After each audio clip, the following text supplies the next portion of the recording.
Welcome everyone to our special series, this Wellness Academy for 2024, our Cooking with Wellness, Creating Nutrient-Dense Sauces. Today we will actually focus on how to use cooking techniques and nutrition tips as powerful tools for wellness.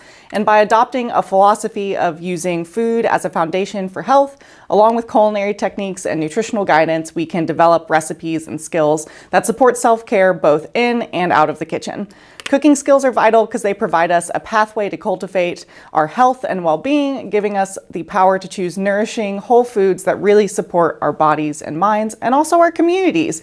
Cooking and food connects us to our cultures, to the earth and our communities. Like I said, it's also a way that we share traditions, build relationships, and sustain the planet. So by being mindful of what we cook and how we cook it, we can create not only healthier lives for ourselves, but also a more connected and sustainable world. I'm Chef Sky Hanka with the Office of Wellness Education. I am an integrative chef and a functional nutritionist with over a decade of experience in the restaurant, food industry, and nutrition space. I'm a Culinary Institute of America trained chef with a master's in nutrition and integrative health, and I'm also a board certified health and wellness coach.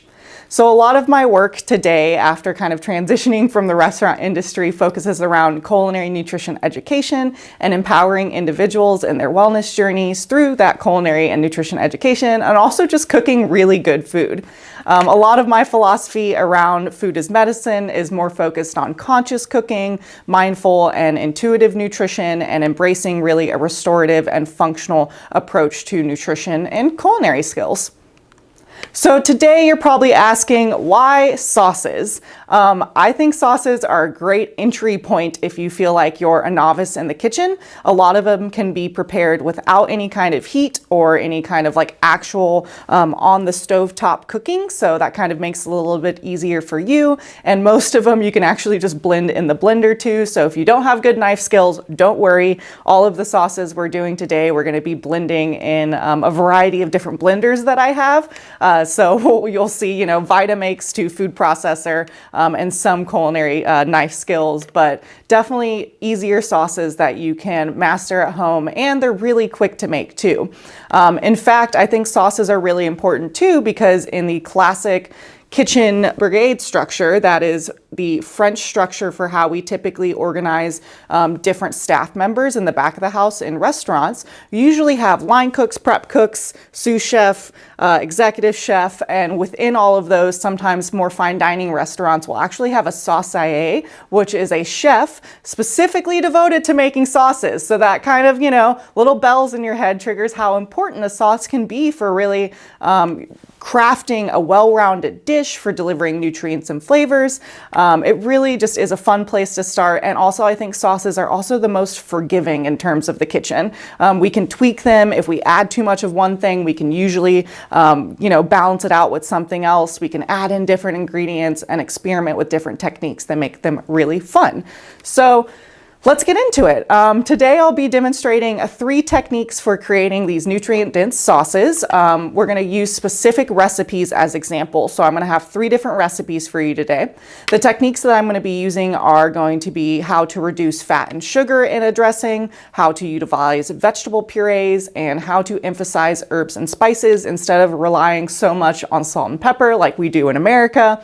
I always go on this spiel every time that I am not a salt and pepper person. I am an herb and spice person, because I think that we have, kind of lost the greatness, I guess, of using herbs and spices in America, because a lot of our cuisine is canned foods and fried foods and just, ultra processed foods, which rely more on those additives and salts and different fats to give it flavor. But in reality, we want to go back to using whole foods and herbs and spices for flavor, which is also going to help improve our health as well.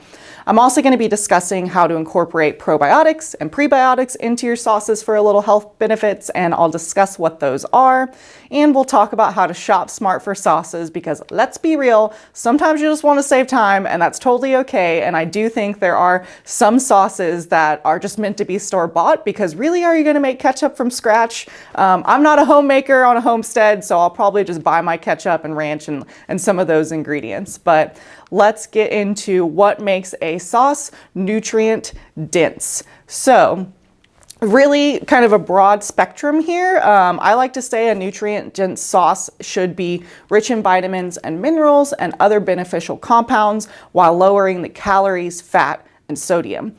When we create or select a nutrient-dense sauce in a grocery store, it's important to consider things like the calories, fat, and sodium, because those are the specific nutrients that have been correlated to negative health impacts. So high calorie sauces, high fat sauces, high sodium sauces, ingesting too much of those with all of our meals can lead to things like weight gains and heart disease and high blood pressure and all the stuff that we don't really want.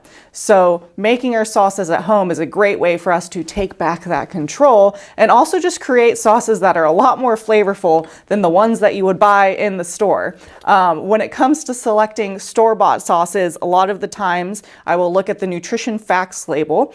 And first I'm going to look at the serving size. How many servings are in my container? So this one says 10 servings and a serving size is 2 tablespoons. And each serving is 110 calories for 2 tablespoons. When in your life have you ever only used 2 tablespoons on any kind of thing? If you're like me, I love it all my things a little saucy. So I'm using more, like a 1/4 of a cup or a 1/2 a cup and things. That being said, we don't have to get too specific into worrying about calorie counting or macros, unless that's the type of nutrition lens that you're using to view your food through. But when selecting sauces at the store, it's important because if you know that you're going to be using more than 2 tablespoons and you don't want, half of your calories from your meal to come just from the sauce, then maybe we want to prepare that sauce at home. Another thing I like to look at is the total fat in my sauce. And like I said, the cholesterol and sodium as well, and the sugars too. So we're kind of just doing a basic analysis. So this one has 110 calories. We got 10 grams of fat per 2 tablespoons, which we kind of want to maybe keep that under the 5-gram amount per serving. And then we got about 300 milligrams of sodium per serving. And then we have some added sugars in there too. We also have a long list of ingredients on this one. So a good rule of thumb is the less ingredients, the better. And then in terms of, taking this a step farther, we can look at the 10 grams of fat in here, and then I can look at the ingredients, and the fat in this is actually coming from sesame seeds and olive oil. So this dressing actually might not be too bad to purchase in the store. But all that being said, I know it's a long spiel. Just keep in mind when you're going to the grocery store to look at the labels when you're selecting pre-made sauces and just maybe compare and contrast with some of the options that you have there within your budget and price point. Always try to keep on that lower calorie, lower fat. If you can do 0 added sugars, great. And if you can find ones where the sodium is under 200 milligrams per serving, I think that gives you kind of some nice guidelines to selecting a sauce. The cool thing is most sauces with lower sodium tend to be labeled low sodium, and same thing with the low fat ones. But like I said, when it comes to looking at the fat content, we got to look at the fat source as well. So this sauce had sesame seeds and olive oil in it, which are considered more of a quality fat source. So this one might be an okay choice, but if that fat source is coming from something like canola oil or really processed seed oils, then maybe that's not the sauce that we want to choose. Crazy how the world of sauces can be a lot more interesting than you ever thought, and hopefully not as confusing. But if you don't want to worry about reading a label and comparing all of that stuff, just go to the website and print out a recipe and start making your sauces at home. Just because you won't have to worry about any of the label nonsense or reading ingredients, you just get to enjoy the cooking process and then making a flavorful sauce from scratch in less than 5 to 10 minutes. So let's get into the actual cooking process and sauce making. The first recipe that we're going to do is an example of how to reduce added fats and sugars in a sauce and how to increase the nutrient density and also increase a little bit of the probiotics and protein in the sauce using different ingredients. So our first sauce is one of my favorites. It's a creamy tahini lemon dressing made from ground sesame seeds.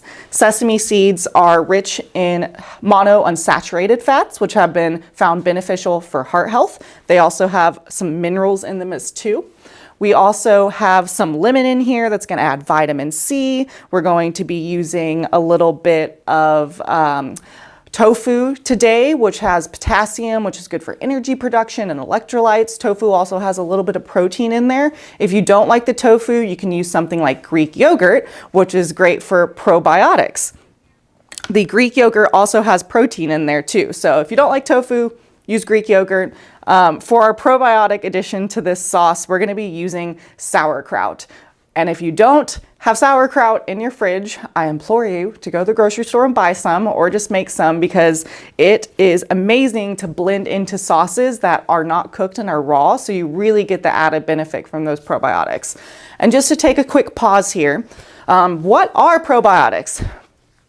We're still figuring that out. A lot of people, like to act like we know 75% about what's going on with probiotics and prebiotics and our gut microbiome, but there's still a lot of research to be done in this area. What we do know is that probiotics are a word that we use to refer to something that's beneficial for our healthy gut bacteria. That bacteria that help keep our body in function, the bacteria that help support our immune system, the bacteria that helps digest our food and get all of those beneficial nutrients and things out of it. So examples of probiotics, like I said, yogurt was one, sauerkraut's another. You can also use kefir is a great one, and then even kombucha too. I use kombucha in some of my blended dressings as well, like if I'm making a pesto and blend it in there. So lots of different ways that we could incorporate probiotics into our raw sauces, not just for nutrients, but also for flavor, because typically a lot of these probiotic ingredients are a little bit tangy. They're a little bit sour, so it's going to help us add some depth and some flavor to our sauces as well. So let's get into the actual cooking process, well, not cooking process, because all of these are raw sauces, of making our tahini dressing. For our first ingredient, we are going to be adding in our tofu. So I'm using just a really soft silken tofu, which is going to help keep this nice and creamy. For our second ingredient, I'm going to add in some lemon zest. So I love using citrus zest in all of my sauces. One, it adds a nice little tangy flavor, and two, it also has a little bit of pectin in there and fiber, which is good for our gut microbiome as well. So along with our tofu and our lemon zest, I'm going to add some of our sauerkraut here.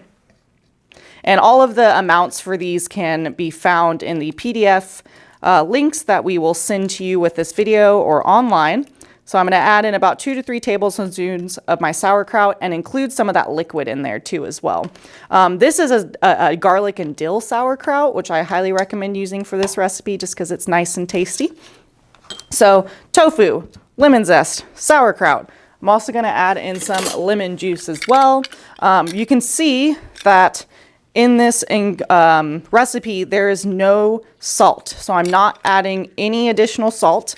I'm actually going to rely on some of the saltiness from our sauerkraut for that flavor and seasoning. And I'm also going to be using acidity as a replacement from relying on salt for all of that flavor. So silken tofu, lemon zest, a little bit of sauerkraut. Then I'm going to add in a little bit of maple syrup. So the sugar or sweetener that you use is kind of up to you. Maple syrup is a nice pairing in this recipe. So last but not least, in this recipe, I got 2 more ingredients. I'm going to add in some fresh garlic, which actually all of my sauces today have garlic in them. So if you don't like garlic, you don't have to use it. But garlic is extremely beneficial. There's been lots of research that shows how garlic can help not only improve our digestion and our gut microbiome, but a specific compound in it called allicin has been researched and shown to help kind of balance our, reduce our blood pressure levels, to support heart health and things along that line. Also with that allicin, you have to cut open the garlic and expose it to oxygen in order to get that enzyme to activate and be created. So really important with that.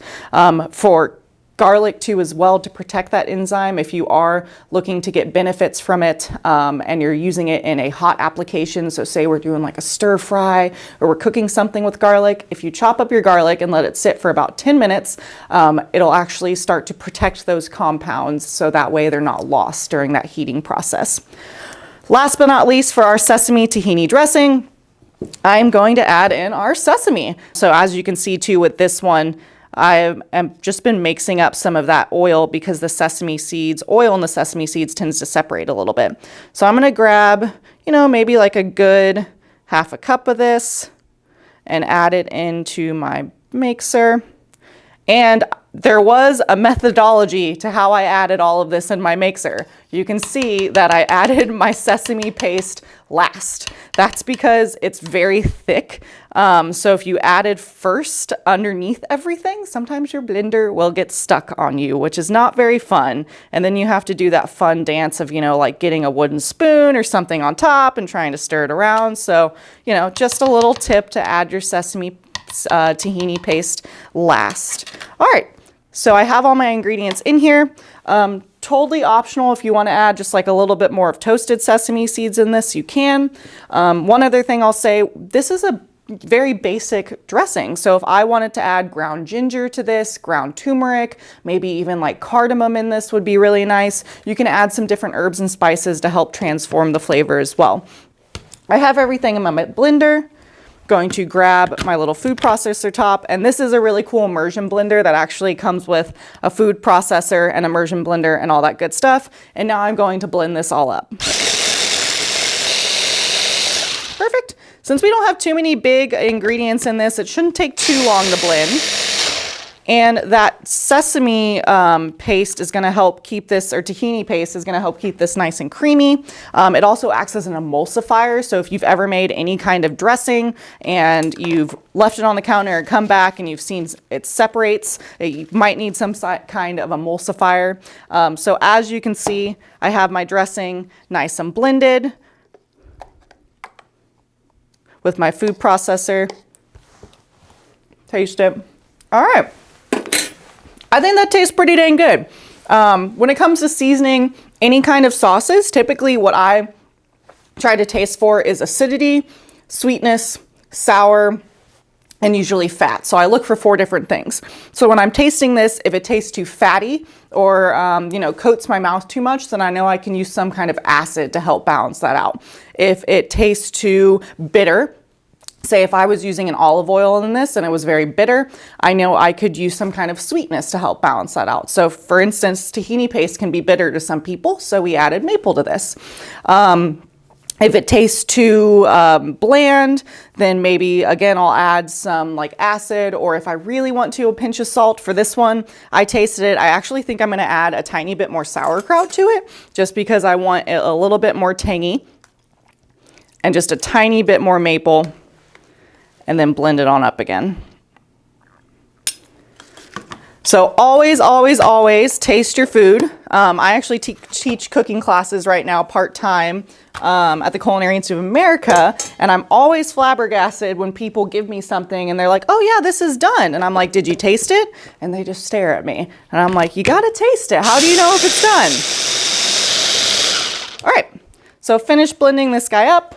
So now I have this awesome creamy lemon tahini dressing. What the heck am I gonna do with it? For each recipe, I'll also give you kind of like a recommended, what do you do with this recipe? For this one, I always like pairing this with some kale. For this, I just have some chopped up glycino kale, which, great source of minerals. Kale also has some, antioxidant impact as well. I'm going to first dress my kale with a tiny bit of lemon. So even though I'm going to put my tahini dressing on my kale, I still like to pre-dress my kale with a little bit of lemon and a little bit of olive oil. This is actually going to help start to break down some of the fibers in the kale. It's also going to help season it up additionally. I'm just going to get in there with my hands. This is good if you have any stress, if you just need to get out some stress from the day. If you have a kid, this is also a really great fun process to do with your kids. Let them scrunch up some kale. So a little lemon, little olive oil, help start to break down that kale, help start to make some of actually the nutrients in the kale more bioavailable as well. So I'm going to take my lemon tahini dressing. I'm going to go pretty, heavy on it because I like a lot of my dressing, and then just mix it in with my kale. This is a great base too if you have, you know, some roasted chicken, maybe you have like grilled tofu to toss on top of this, just like a nice, really simple tahini kale salad. And this will hold in your fridge since I'm using kale for actually up to about three days, give or take. And I'm just gonna mix this and transfer it over to my little meal prep container. So that is our first dressing. So creamy lemon tahini dressing, which is a great way that we showed how to use whole food ingredients like sesame seeds to help reduce our fat, and then also using maple syrup and acidity to help balance out and not have to use as much salt or sugar in there. Moving on to our next recipe, one of my favorites, we're gonna do a carrot, miso, and ginger dressing. We have not as many ingredients as the last one. That's the nice thing about these dressings too, is actually I'm trying to use as less ingredients as possible, so that way they're more cost effective. But I have our carrot. So great way to use vegetable purees as the base of your dressing. A lot of fibrous vegetables like carrots, even sweet potatoes, can be pureed as a base of a dressing to add additional nutrients and ingredients. Our carrot today is packed with beta carotene, which in the body converts to vitamin A, which is really good for our vision, our immune function, and also our skin health. Also good for our hormone health as well. We'll also add some ginger in here, which oddly enough, I'm gonna admit my error right now. I forgot the ginger. I was doing my grocery shopping and completely forgot it. So I would recommend adding ginger in this recipe. We're not going to add it right now because I forgot it. So I didn't do my mise en place well, which is something that I forgot to talk about at the beginning. But mise en place refers to everything in its place, which means making sure that you have all of your ingredients present before you start the cooking process. So don't be like me. Write down your grocery list. Make sure you go to the store and get everything so you don't miss one of the ingredients, because I think ginger is actually a really amazing addition to this recipe. It adds anti-inflammatory properties, and it's also really good for digestion as well. One of the other main ingredients in this is going to be our miso paste. So this is a fermented soybean paste, which is rich in umami flavor, and this helps us minimize some of the salt content while still enjoying a savory taste. So you might say, well, Skylar, doesn't miso have salt in it? Yes, it does. But the point that we're trying to make with creating some of these sauces is removing the need to add salt to anything. So if we can use a minimal salt within a whole food or some kind of ingredient like this to give us that flavor, then we reduce the reliance on added salt, which helps us reduce our overall salt content. So for this recipe, I'm actually gonna start off with my carrot here, and I'm gonna make a lot of people angry right now. I'm not gonna peel my carrot. I'm just gonna let it hang out. I'm just making sure it's nice and rinsed and washed. Since we're blending it up in our blender, I'm not worried too much about the skins. Carrots are also really high in fiber, which is great for our digestive system as well. So nice little addition there. If you didn't want to use carrots, you can make this dressing without it, but it's a really, really great addition, so I highly recommend it. And then we're going to add our carrots into our blender. And these are just raw carrots. I did not cook them. I did not steam them. We're going full raw carrot. If you had a grater, you could just grate your carrots, and then that would remove the need to use any kind of Vitamix. But totally up to you. If you do grate your carrots, I think that's a really nice way to make this dressing, because it just makes it a little bit more chunky, so you kind of get a different mouthfeel. So once I add in my carrots to my mixer, I'm going ahead and add in actually my garlic here. I'm going to add in some orange zest. Like I was saying, I love my citrus zest, so I like adding that in for flavor. We're going to add in our miso paste, which I usually start off, I think your recipe says 2 to 3 tablespoons. Start off with 2. You can always add more later, you know? That's the nice thing about some of these. I'm gonna add some unseasoned rice wine vinegar. So if you go to the store, you wanna make sure you get the unseasoned so it doesn't have any additional sugar or salt. Then I'm going to add in some sesame oil. So again, those sesame seeds coming back into play. I didn't mention this earlier, but in the next recipe, we'll be using some nuts and seeds. If you don't want to use this sesame oil, you can substitute with some olive oil or avocado oil. Sesame oil is really strong. So make sure you don't add a lot of it to begin with, because it's kind of hard to correct that flavor later on. I'm also going to add in some honey here. Got to make sure that I took off the little top part. Maybe about a teaspoon of honey. Don't really need it a lot because we have that natural sweetness from the carrots. If you had extra time and you wanted to roast your carrots before making this recipe, that's a good way to completely get rid of using any kind of honey or maple, because roasting is a process to help bring out some of those natural sugars in our vegetables. I'm going to keep these green onions for the side. And last but not least, I'm actually going to add a little bit more sesame seed to this dressing. And then go from there. This is a really common dressing that you can actually find in the store. Usually it's like a carrot miso vinaigrette. The one thing I would say about that is when we look at the ingredients, the first two ingredients are water, cane sugar, and rice vinegar, then oil, then white miso, then carrot, onion powder, garlic. Why that matters is the first ingredient on the recipe label is usually the ingredient that is the most prevalent in the recipe. So if I'm looking to get more health benefits out of, my sauces, then I'd probably want carrots to be higher up on this list versus at the very bottom. And cane sugar also being higher on the list is something that we probably don't want, even though cane sugar is actually a really great sugar to include in your cooking. So I have all my ingredients in the blender, and now I'm going to transfer it to my Vitamix over here and blend it on up. So I'm using a nice high-speed Vitamix because it just does the job really well. If you don't have one of these, then you probably want to use just a grater to grate your ingredients in there. All right, so let's get this blending. Whenever you blend anything, soup, dressing, whatever you're blending, always start on a low setting and then take it to a higher setting. It's going to help it blend easier and blend a little bit more smooth. All right, so blending it till it's smooth. I'm gonna take it off our blender here. Let's give it a taste, see where we're at. Use my little spoons. Oh yeah, okay. No tweaks needed there. I think we're good to go. You can also see how nice and orange and bright that color is compared to our store-bought dressing that's brown and dull. A lot of the times we talk about eating with the rainbow and eating with the colors. It is really important because when you look at something like this, it's nice and bright. We know that it's probably a little bit more nutrient dense than something that's been sitting on the shelf for a while. So how would I use this dressing? Super easy. Cucumbers. This is a good pairing with this dressing. This one's also really great as like a general salad dressing. I really like this dressing on cold noodle bowls. So if you do like a cold, like rice noodle bowl or cold udon noodle bowl, this is a really amazing pairing as well.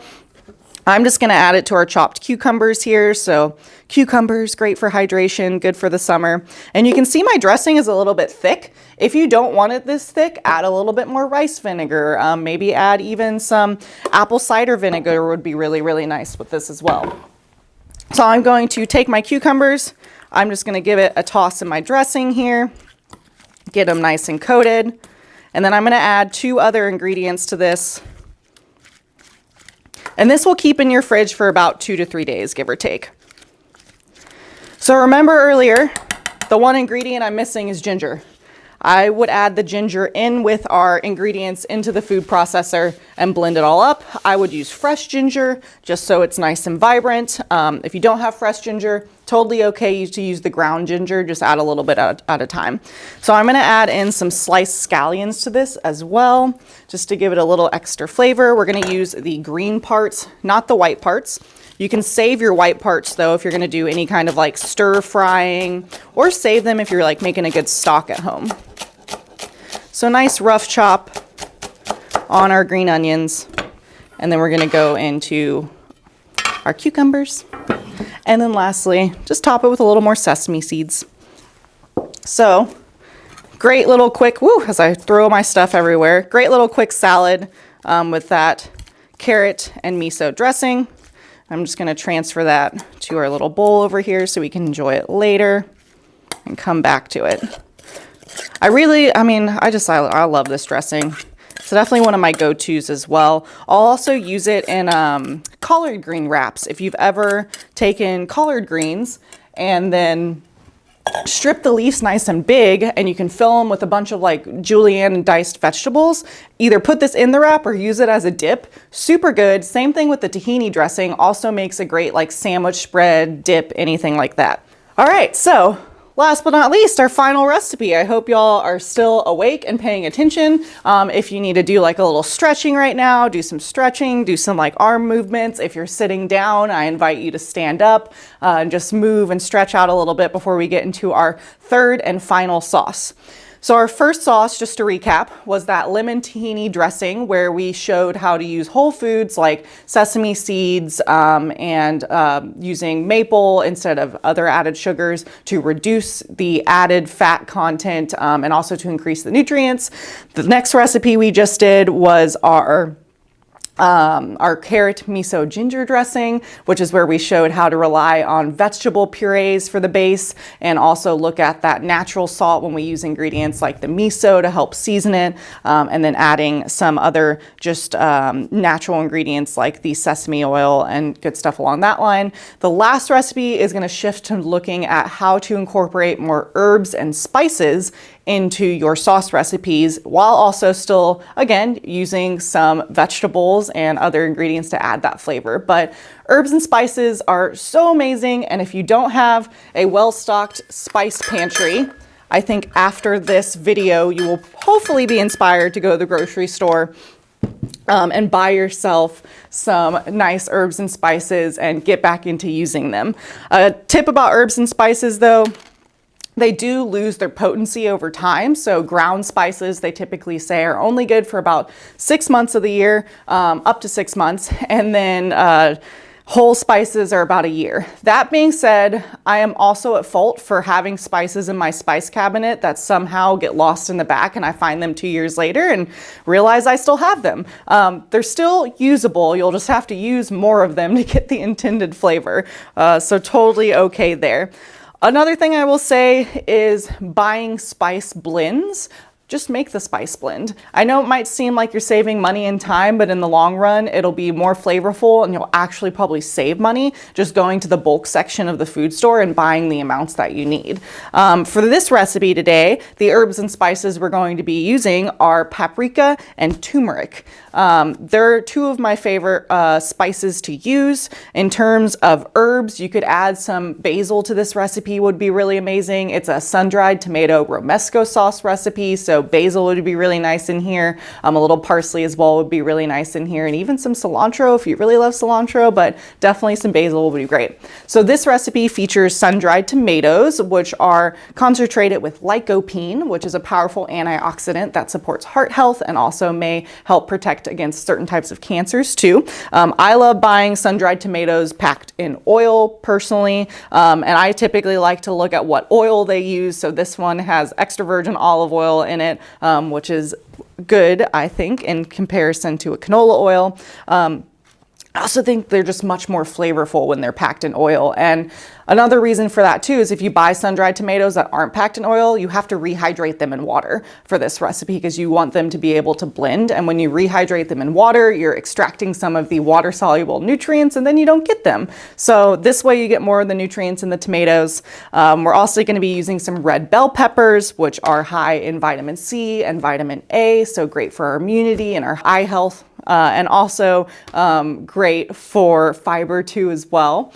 We're going to be using some toasted almonds, so nuts. We've been using seeds like sesame seeds, but nuts are another great addition to any kind of sauce just because they add extra minerals in there. Almonds provide, again, more healthy fats, more fiber, and also a good amount of vitamin E, which is, again, good for our skin health.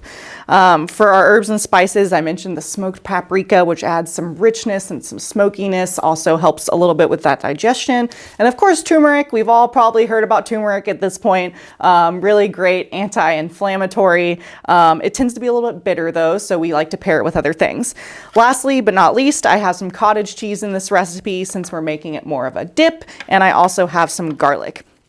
Really easy for this recipe. I'm just going to blend all of these up in a food processor, just like we've been doing. I'm going to add in my cottage cheese first. Cottage cheese also has a good amount of like potassium and calcium in there. I'm using a low-fat cottage cheese here since we're going to be adding a tiny bit of olive oil too as well. And we have oil from our sun-dried tomatoes. Add these guys in here. And it's okay if you get, you know, like a tablespoon of the oil that was in here with them. I think sun-dried tomatoes should be a staple in everyone's pantry, just because they're so flavorful, and you can put them on top of, you can like put them on top of chicken, salmon. You could saute vegetables with them and just use the oil and the tomatoes for flavor. They're just really, really great. And they usually don't have any added salt, so you get a lot of flavor in there. So I'm gonna add our roasted bell peppers. You don't have to buy them canned. If you don't want to, you can just buy 2 red bell peppers and roast them off and then get the seeds out and do the same thing. I'm gonna add in our toasted almonds. It's funny because this sauce, this romesco sauce, is, you know, Italian based, but in the Mediterranean cultures, they also have another sauce called muhammara, which is very similar, except they like to use walnuts instead of almonds, and sometimes they'll do like roasted tomatoes instead of the sun-dried tomatoes. So like, you know, I said at the beginning, every culture kind of has their variation on the same sauces, which is fun to know. So gonna add in our garlic again. I added in my paprika and my turmeric. I love the smokiness from paprika, so I recommended adding about 2 tablespoons to this recipe, which you might be like, oh my God, that's so much. It's really not. Paprika is just so amazing and so smoky and so delicious. I think you can add as much as you want to get that little flavor from it. So last but not least, I'm going to add in some olive oil and some red wine vinegar for a little bit of sweetness and acidity, not sweetness. And if you want to use apple cider instead of red wine vinegar, totally okay to use that as well. So adding a little bit of that in there. When you think about sauce making, especially this sauce too, as a chef, thinking about the ingredients, I'm also thinking about the consistency of them. So I have a lot of chunkies in this. I'm gonna have to add some liquid. So how can I be more intentional with the liquid that I'm adding to it? Which is why we're using olive oil, a good quality olive oil, and red wine vinegar. But similarly earlier, when I was looking at the tahini dressing and that tahini is really thick, I was thinking, okay, like what kind of liquid could I add to this to help thin it out that's not water? Because sometimes I see a lot of recipes, sauce recipes, use water to thin the sauce. But if you can use some sort of acidity, or like I said, that kombucha or even kefir, you're adding extra nutrients and you're not diluting your sauce with from its flavor either. So I have all my ingredients in here. I'm gonna take this, I'm gonna blend it on up. This sauce is my favorite for dipping veggies, but it's also my favorite for pairing with grilled veggies, roasted veggies, grilled chicken, seared salmon. It's just a very, very versatile sauce. All right, so since we're doing this in a food processor, it's gonna be a little bit on the chunkier side, which personal preference. If you want this to be a little bit smoother, you could transfer this to your Vitamix and blend it all out till it's smooth. Totally up to you. So what are we doing now? We're gonna taste it, right? We've been tasting everything. Let's give it a taste. Oh yeah, tangy, smoky. Get a little sweetness from those roasted red bell peppers, a little bit of the tomatoes. So this is amazing. I'm gonna go ahead and, like I said, I just made this for a dip. And if you're making this for like a party as a dip, let it sit for a good 30 minutes to let those flavors just completely start to meld together. This recipe will keep in your fridge for about a week, actually. So it's a nice recipe that's pretty shelf stable. So let's look at everything we did today. We made the creamy tahini lemon dressing, where we use the sesame seeds and rice vinegar and all that good stuff. We made a miso carrot dressing that we put on our cucumbers here. So really, really good. And last but not least, we made this romesco sauce to go with our veggies. So funnily enough, I didn't use salt in any of these recipes. We didn't add any extra sugar in any of these recipes. Only one recipe I used olive oil in.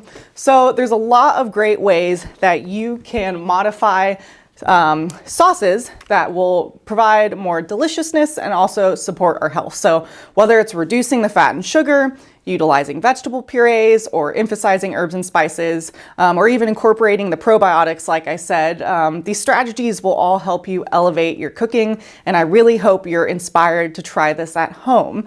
Again, I'm Chef Sky Hanka with the Office of Wellness Education, and I really hope you enjoyed our cooking demo today. And if you have any questions, feel free to email us at wellness@ucdavis.edu. If you need the recipes, anything like that, we are here as a resource to help. And yeah, happy sauce making, and I hope you get in the kitchen. And you know, if you do make these sauces, let us know, tag us on Instagram, and hope you enjoy. Thanks for joining.